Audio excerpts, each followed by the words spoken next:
आपसे कनेक्ट कर सकती हूँ, यहीं की हूँ, मध्य प्रदेश की। सबसे पहले तो ये कहूँगी कि जैसा मैम ने बताया कि मैंने कैसे शुरुआत की, या स्कूल में थोड़ा सा दिमाग में था, तो हाँ, स्कूल में थोड़ा सा कहीं सोचा था, कहीं शायद पढ़ लिया होगा, कहीं सुन लिया होगा कि नहीं, आईएएस ऑफिसर नाम की कोई चीज़ होती है। लेकिन तब ये भी नहीं पता था कि यार यूपीएससी नाम की कोई एग्जाम है, सिविल सर्विस एग्जाम है, उससे और भी पोस्ट में आप सिलेक्ट हो सकते हैं, ऐसा कुछ नॉलेज नहीं था। जब मैं अपने कॉलेज लेवल में आई, जब कॉलेज में एडमिशन लिया, मैंने भोपाल से ही प्राइवेट इंजीनियरिंग कॉलेज से केमिकल इंजीनियरिंग किया है। और उस दौरान मुझे, जब मैंने सोचना शुरुआत की कि क्या बनना है, कंटेम्पलेट किया कि एग्जैक्टली क्या करियर चाहती हूँ, तो लगा कि यार कहीं जो पुरानी ड्रीम थी, एक जो सपना था, वो अभी उसको सामने लाना चाहिए। फिर इस बारे में और पढ़ा, और तब खान स्टडी ग्रुप भोपाल में सेंटर वहाँ पे जैसे शुरू हो गया था, तो मेरा जो फाउंडेशन कोर्स है मैंने वहाँ से किया। और इस एग्ज़ाम के बारे में जो चीज़ें मुझे 1-2 साल में समझ में आई हैं, वो कुछ चीज़ें मैं आपसे शेयर करना चाहती हूँ। सबसे पहली चीज़ जो पहले जय और रचना हम दोनों बोल चुके हैं, कि कंसिस्टेंसी। आप अगर दिन में, कई बार हमसे सवाल पूछते हैं कि आप कितने घंटे पढ़ाई करते हैं, तो देखिए, घंटे मैटर नहीं करते। कोई 17-18 घंटे हमें नहीं पढ़ना है, उतना हम पढ़ भी नहीं सकते। एक दिन पढ़ सकते हैं, दूसरे दिन नहीं पढ़ पाएंगे। 5 से 6 घंटे ही आपको देने हैं, उतने निकालने हैं। पर वो जो वक्त आप अपनी पढ़ाई को देते हो, वो कंसिस्टेंटली आपको रोज उतना ही अपने पढ़ाई को देना है। Consistency is the key, that is the first and the most important thing जो आपको ध्यान में रखनी है। दूसरी चीज इस एग्जाम में मुझे लगता है इक्वली इम्पॉर्टेंट है, क्योंकि ये जर्नी लंबी होती है। जैसे एग्जाम ही 1 साल तक चलती है, आप प्रीलिम्स देते हैं, फिर आप मेंस देते हैं, आप इंटरव्यू में जाते हैं पर्सनालिटी टेस्ट के लिए, तो एग्जाम 1 साल तक खुद चलती है।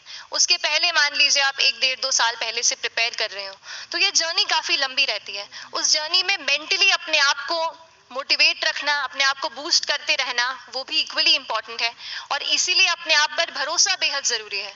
You need to have a faith in yourself, कि अगर आपने इसमें कदम रखा है, अगर आपने सोचा है कि आप सिविल सर्विस एग्जाम देना चाहते हैं और देंगे, तो आपको ये ठान के उसमें जाना है कि हाँ, मैं ये कर सकता या कर सकती हूँ। ये एक अपना मोटिवेशन, अपने साथ एक फेथ, बिलीफ अपने ऊपर आपको हमेशा रखना है।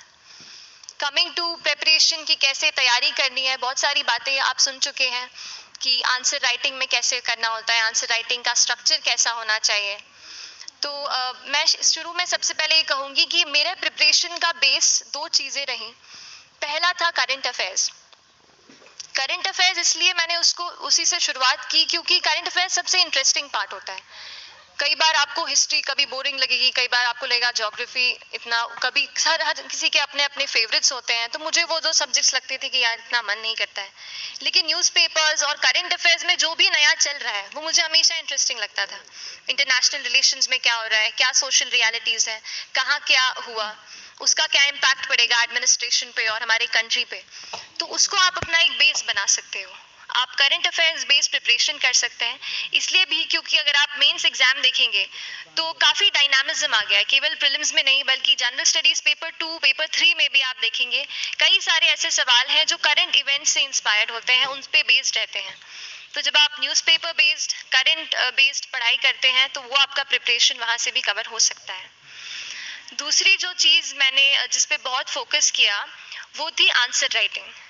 तो आंसर राइटिंग का, जैसे खान सर बता रहे थे कि आंसर राइटिंग की प्रैक्टिस बहुत की, तो उसके पीछे मेरा ये था कि जब मैं हमेशा प्रीलिम्स का कोई भी पेपर टेस्ट देती थी, हम मॉक टेस्ट देते हैं, तो मॉक टेस्ट देती थी तो हमेशा मेरे मार्क्स करीब 90 टू 110, 120, इससे ऊपर मेरे कभी मार्क्स नहीं जाते थे। तो मुझे हमेशा ये डर था कि यार प्रीलिम्स में कहीं मेरा कुछ, क्योंकि कट ऑफ भी इसी कुछ रेंज में जाता है, तो हमेशा लगता था कि यार कुछ गड़बड़ यहाँ ना हो जाए। लेकिन जब मैंने आंसर राइटिंग की और मेंस एग्जाम के बारे में जाना, तब मुझे लगा कि आंसर राइटिंग एक ऐसी चीज है, मेंस एक ऐसा फेज है सिविल सर्विस एग्जाम का जहां पे आप अच्छे से तैयारी कर सकते हैं। And if you have written the answers, if you know कि you have covered the points well, if you have included उसमें कुछ आपने facts, international reports, government schemes, आपने कुछ ऐसे उसमें सॉल्व भी डाला है, तो जो रिजल्ट आएगा वो सेटिस्फैक्ट्री ही आएगा, अच्छा ही आएगा। तो मेंस एक ऐसा पार्ट है जिसपे आप काफी बैंक ऑन कर सकते हो। मैं जब पर्सनालिटी टेस्ट भी मैंने दिया, तो इस बार भी आप नंबर्स देखेंगे तो आसपास की रैंक के हिसाब से मेरे नंबर्स उसमें कम है, लेकिन it is just the general studies and the answer writing part, जो मेंस के जो वो है मार्क्स है या मेंस का जो एक फैक्टर रहा, वो मेरे लिए सबसे ज्यादा इंपॉर्टेंट डिसाइडिंग फैक्टर रहा है। तो अपना एक्सपीरियंस यही बताऊंगी कि आंसर राइटिंग पे आप विशेष फोकस कीजिए। जैसा स्ट्रक्चर आपको बता ही चुके हैं कि इंट्रोडक्शन में कैसे आपको शॉर्ट रखना है, बॉडी एंड देन कंक्लूजन, उसमें छोटी चीज जैसे मैं अभी मेंशन कर रही थी, आप एक इंश्योर कीजिए कि देखिए जो भी एग्जामिनर आपकी कॉपी चेक कर रहे हैं वो दिन में 10-15-20 कॉपीज चेक कर रहे हैं, तो उन सब से आपको अलग कैसे आप अपनी कॉपी दिखा सकते हो, ये चीज आपका प्रेजेंटेशन और आप जिस तरीके से आंसर लिखते हो कंटेंट को, वो मैटर करेगा। आप इंश्योर कर सकते हैं कि आपके आंसर में कुछ फैक्ट्स, गवर्नमेंट की स्कीम्स, कुछ कमिटीज बैठती हैं, जैसे एक प्रिवेसी पे justice B N Srikrishna committee की रिपोर्ट आई है, तो आप मान लीजिए आपको कोई प्रिवेसी पे सवाल आ गया तो आपने उन कमेटी का नाम कोट कर दिया। ऐसे बहुत सारी कमिटीज होती हैं, कुछ इंटरनेशनल रिपोर्ट्स आते हैं, वो आप उनको इनके बारे में लिख सकते हैं। इंडिया का मैप आप बना सकते हैं, मैंने सीख लिया था कि 10-15 सेकंड्स में कैसे जल्दी से मैप बनाना है और उस पर कैसे पॉइंट कुछ करना है, कुछ लोकेट करना है। तो ये कुछ ऐसी चीजें हैं जो आपके आंसर्स को एनरिच करेंगी और प्रेजेंटेबल बनाएंगी। तो इस तरीके से आंसर्स पे जैसे हम क्लास करते हैं, लेकिन उसके साथ साथ आपको ये कोशिश करनी है कि 1 से 2 आंसर पर डे आपको जरूर लिखने ही लिखने हैं, apart from the test series that you are doing. Answer writing से 2-3 चीजें होती हैं, ना केवल हमारी एक लिखने का हमें समझ आता है हम क्या लिखते हैं कैसा है, पर हमारा कॉम्प्रिहेंशन भी इम्प्रूव होता है, हमें कितना समझ में आया वो भी हमें खुद समझ आता है जब हम आंसर्स लिखते हैं। और इसीलिए आंसर राइटिंग पे आप फोकस कीजिए, 1 से 2 आंसर जरूर लिखिए। और आंसर राइटिंग के बाद the third pillar of my preparation जो काफी इंपॉर्टेंट जिसने रोल प्ले किया, that was tests and test series and mocks. देखिए हम पढ़ रहे हैं यहाँ पर, I also come to the point कि हम कैसे दिल्ली, भोपाल और इंदौर में प्रिपेयर करके बिना दिल्ली जाए हम कैसे कर सकते हैं, आई कम टू दैट पॉइंट। पर उसके पहले टेस्ट की थोड़ी बात कर लेती हूँ कि टेस्ट देना क्यों जरूरी है। हम ये जो एग्जाम दे रहे हैं सिविल सर्विस की, एक ऑल इंडिया लेवल एग्जाम है and this cut throat competition. तो उसके लिए आप केवल पढ़ते रहे सारी बुक्स, मटेरियल्स, स्टैंडर्ड ये करंट का सब पढ़ लें, लेकिन अगर आप ये नहीं जज कर पाए कि आपका क्या लेवल है at an all India level, तो चीजें समझ में आप नहीं, मतलब आप आगे नहीं बढ़ पाएंगे या सही डायरेक्शन नहीं पकड़ पाएंगे। तो इसलिए आप टेस्ट से घबराइए मत। कई बार टेस्ट का इनर्शिया होता है, ऐसे लगता है कि जब तक पूरा सिलेबस कंप्लीट नहीं कर लूं तब तक टेस्ट नहीं दूंगा, लेकिन सच में बात ये होती है कि जब तक हम जीएस के मतलब पेपर देने अंदर भी घुसते हैं ना, तब भी उस सेकंड पे लग रहा होता है कि कुछ छूट गया है हमारा। तो ये चीज होगी ही, इसीलिए ये मैं कभी मत सोचिए कि जब तक पूरा सिलेबस नहीं कर लूं टेस्ट नहीं दूंगा। जैसे आपका एक थोड़ा बेस बन जाता है प्रिपरेशन का, आप टेस्ट दीजिए, चाहे वो प्रीलिम्स का एमसीक्यू का टेस्ट हो या मेंस का राइटिंग स्किल की प्रैक्टिस हो, टेस्ट पे आप फोकस कीजिए। उसके बाद टेस्ट केवल देने के लिए नहीं देना है, उसको एनालाइज भी अच्छे से करना है। When you get the answer hints, when you get the answer keys, analyse properly कि आपकी क्या गलती हुई है और उससे भी सीखने की कोशिश कीजिए कि क्या कुछ नया मुझे इस टेस्ट पेपर से या इस आंसर कॉपी से मिल सकता है।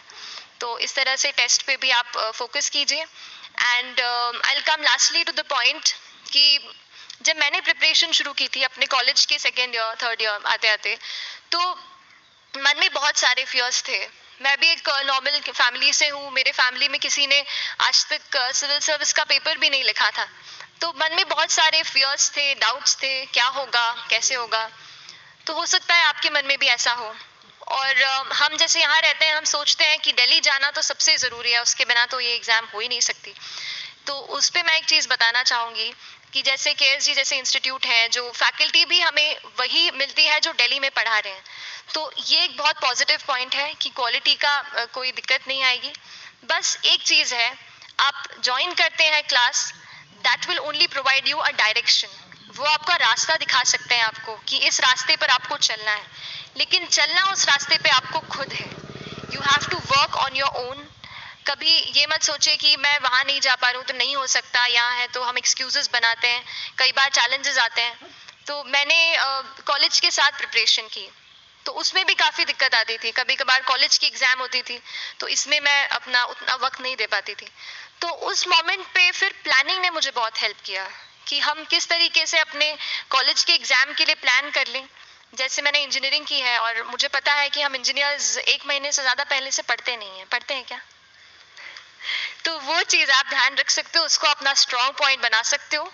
1 से 1.5 महीना जब exam is approaching, I used to plan my entire syllabus का प्रिंट आउट निकाल के I used to make my notes, उस तरीके से उसको मैं पढ़ाई उसको संभाल लेती थी।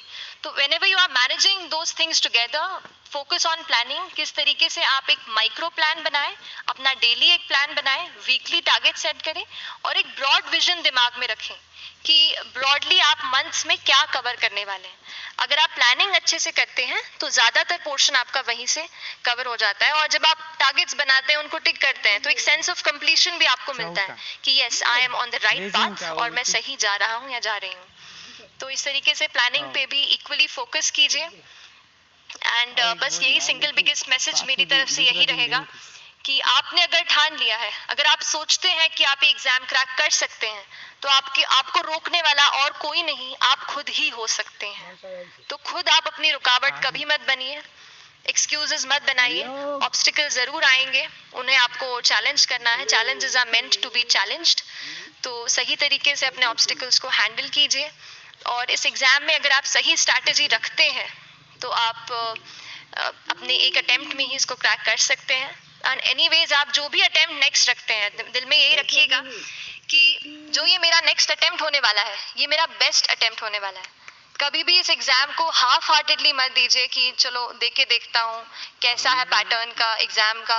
अगर एग्जाम का पैटर्न देखना है ना, तो घर पे 3 घंटा टाइम लगा के एग्जाम दे दो, पर केवल पैटर्न देखने के लिए एग्जाम अटेम्प्ट मत कीजिए। जब आप एग्जामिनेशन हॉल में जा रहे हैं या कोई अटेम्प्ट आपने सेट किया है, तो अपना सब कुछ उस एग्जाम को दीजिए, अपना टाइम, एनर्जी, फोकस, जितना भी करेक्ट आप उसमें पॉजिटिविटी डाल सकते हैं उसको दीजिए, एंड पूरी तैयारी के साथ ही इस पेपर को दीजिए, and I am sure that you will succeed.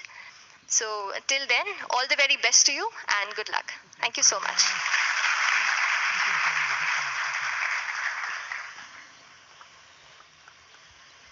Thank you so much. As Srishti said कि आपके कोई भी क्वेरीज हों तो feel come to take classes in KSG in Indore and Bhopal branch. So lastly